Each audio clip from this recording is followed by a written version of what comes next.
Okay, guys. You guys know the story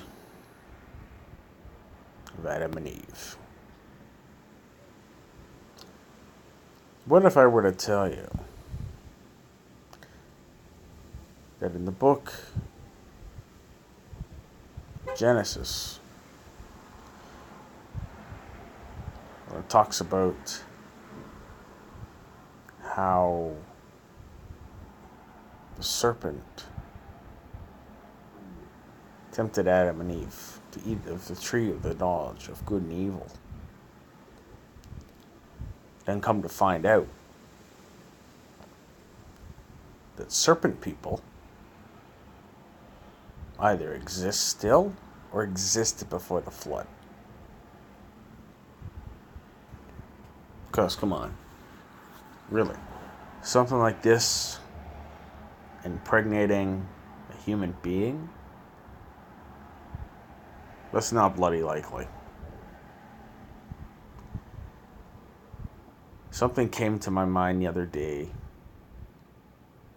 listening to some of this stuff and trying to picture what actually happened. Now, a whole lot did happen, which I can't cover. It's just the basics.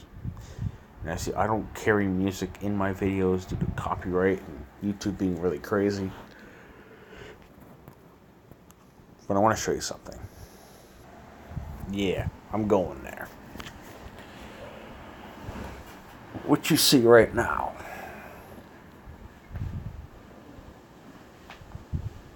is a being that had fallen, that had been cast out of heaven during the rebellion.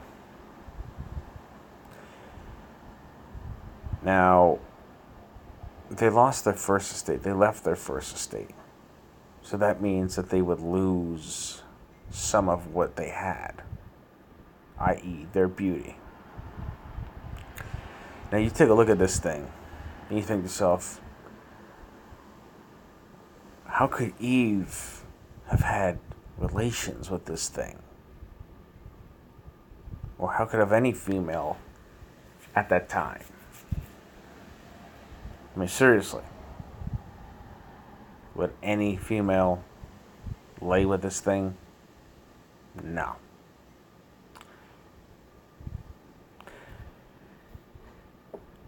Just imagine this thing wanting a female.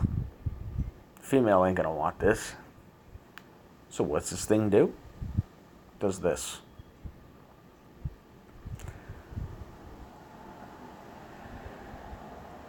They transform themselves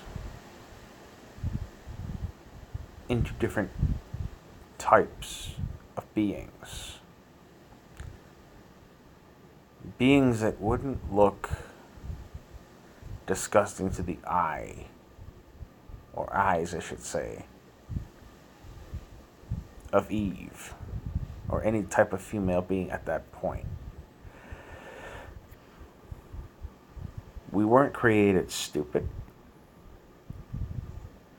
but I believe at a time back then, there wasn't what there is now. The internet. They didn't have that at the beginning of time, at the beginning of creation. They didn't have anything like that. So these things would be running around trying to find wives from what they chose. And these things would bore giants. Not every giant was 35 feet in height. Some of them were 6 feet, some of them were 7 feet, some of them were 9, 10. You get the idea. This was the serpent's seed. Satan wanted to, and almost succeeded, in destroying God's creation. Another day I'm going to cover the flood and the dead who died in the flood, because it's not what you think.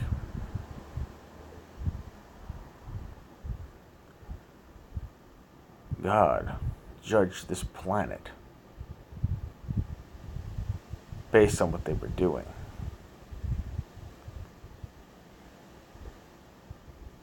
He wiped out most of everything. That is why they say that there were giants in those days and also after that, meaning that there are giants now, just not 35 feet high. It's like I told you, it begs the question: how big is this planet really? Because if you got a couple of guys rolling around on the planet and they're 15, 16, 17, 18 feet in height, great stature, how big was this planet? Or how big were they? And how big is the planet? Something to think about. You know, you got like a 10-foot giant walking around eating people because the planet couldn't sustain these things. They were eating constantly. So think about that a second. And like I said, I'm going to cover the flood in the next little while. I have another video going to be popping out. I popped it up too earlier, so I removed it, and I'm going to pop it up later. This will be the second upload. So think about it. Something more than what you're being told happened. God allows things to happen for a reason. Man has a choice. Satan's already lost. And he's trying to destroy man again. Spirits do not rest. They are not in a physical realm. Why do you think when these things try to appear, they're gone just as fast? They try very hard. Some beings are much stronger than others, which means that it can stick around a little bit longer. But I want you guys to think about that. Comment, like, and or subscribe. And I'll talk to you soon.